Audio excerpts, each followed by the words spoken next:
প্রশ্নটা কে করেছে? কে? কোন ব্যক্তি? কি নাম? কি নাম কি তার বলুন? কার ফেসবুক পোস্ট বললেন? কার ফেসবুক পোস্ট বললেন? সে কে হয়? আমি তাকে চিনি না। ওই আমি সব বলবো, সেটা কে হয়? আমি চিনি না তাকে। তৃণমূলের মুখপাত্র অরুণ চক্রবর্তী। সে কি বলেছে? সে কে? একজন বলুন, আমি সব উত্তর দেবো। একজন বলুন। আরে বাবা, আমাকে আগে পরিচয়গুলো দিন, আমি তো চিনি না এদেরকে। আমি সব উত্তর দেবো। আগে যেটা প্রশ্ন সেটা উত্তর দিন। আবার আপনি বলছেন আগে কে বলেছে আমাকে পরিচয় দেবেন? আমি চিনি না। অরুণ চক্রবর্তী কে হয়? মুখপাত্র। সে কি বলেছে? কি কি ধারা দিয়েছে? কোন কোন ধারা?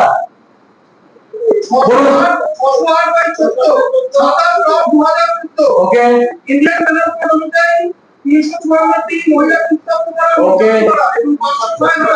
সেই মহিলাকে অপরাধমূলক অভিযোগ দায়ের হয়েছে। আচ্ছা, নবদ্বীপ থানায় দায়ের হওয়া অভিযোগের অনুযায়ী এই ব্যক্তি যার নাম শুভঙ্কর হালদার, সে বাইরে তুলে নিয়ে গিয়ে একাধিকবার অভিযোগকারী মহিলাকে যৌন হয়রানি করে। আচ্ছা, সুপ্রিম কোর্টের নির্দেশ অনুযায়ী নির্দেশিকার পরিচয় গোপন রাখা হয়, তাই তিনি গোপন রাখছেন। জানি না কোন কাউন্সিলর কে এটা বলেছে, আমি তার সাথে পরিচয় নেই। আমি শুধু তাকে বলছি তিনি কম কেস বলেছেন।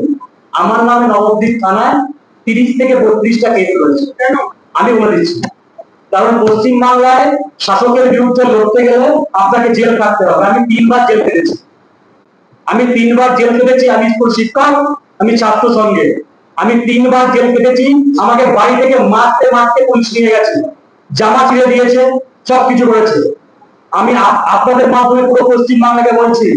আর ওই টিএমসিপি কে সভাপতিকে তার নাম বললেন দাদা?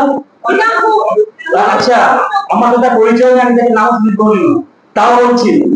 তিনি, আমরা সবাই জানি রেপ কেসের ধারা হচ্ছে কত? 376 তো? 376 তো? 376 ধারা কোন কেস যদি টিএমসি সভাপতি যদি ওখানে দেখাতে পারে তার ফেসবুক পোস্টে, আমি তাকে বলবো সামনে এসে বলতে আমার সামনে। তার ক্ষমতা আছে? তার ক্ষমতা আছে? আমার বিরুদ্ধে যখন প্রশ্ন উঠেছে, আমার ক্যারেক্টার নিয়ে কথা বলা হচ্ছে, আমি সবার সামনে মিডিয়ার সামনে বসে আমি সবার সম্মুখীন হয়েছি। কালকে পশ্চিমবঙ্গের মুখ্যমন্ত্রী তার যে ভবন সেখানে থাকবেন তো পশ্চিমবঙ্গে?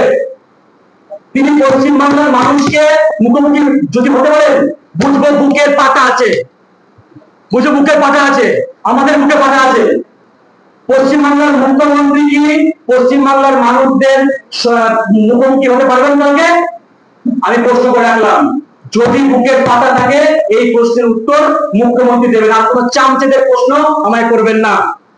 তৃণমূলের কোন চামচে কাউন্সিলরদের প্রশ্ন বা কোন সভাপতি আমায় করবেন না। যদি মুখ্যমন্ত্রী প্রশ্ন করে আমি উত্তর দেব, আমি কোন চামচে উত্তর দেব না। 376 রেপ দ্বারা দেখে নিন আপনারা। সেই ওই পোস্টে আর যেন কোনো প্রশ্ন হয়, উনি কিন্তু আমার সব প্রশ্ন করেছেন যা শুনলাম। এরপরে যদি কোনো পোস্ট হয় বা কোনো কেস হয়, আমি 100% করে যাচ্ছি আমার নিয়ে কোনো ফেক কেস করতে পারে। আমার বাড়িতে তৃণমূলের গুন্ডা বাহিনী গেছে, পুলিশ গেছে, আমায় খুঁজছে। যদি আমার কোনো প্রাণহানি হয়, এর জন্য দায়ী থাকবে পশ্চিমবাংলার মুখ্যমন্ত্রী। কোনো চামচেদের কথা আমি উত্তর দেবো না। আমি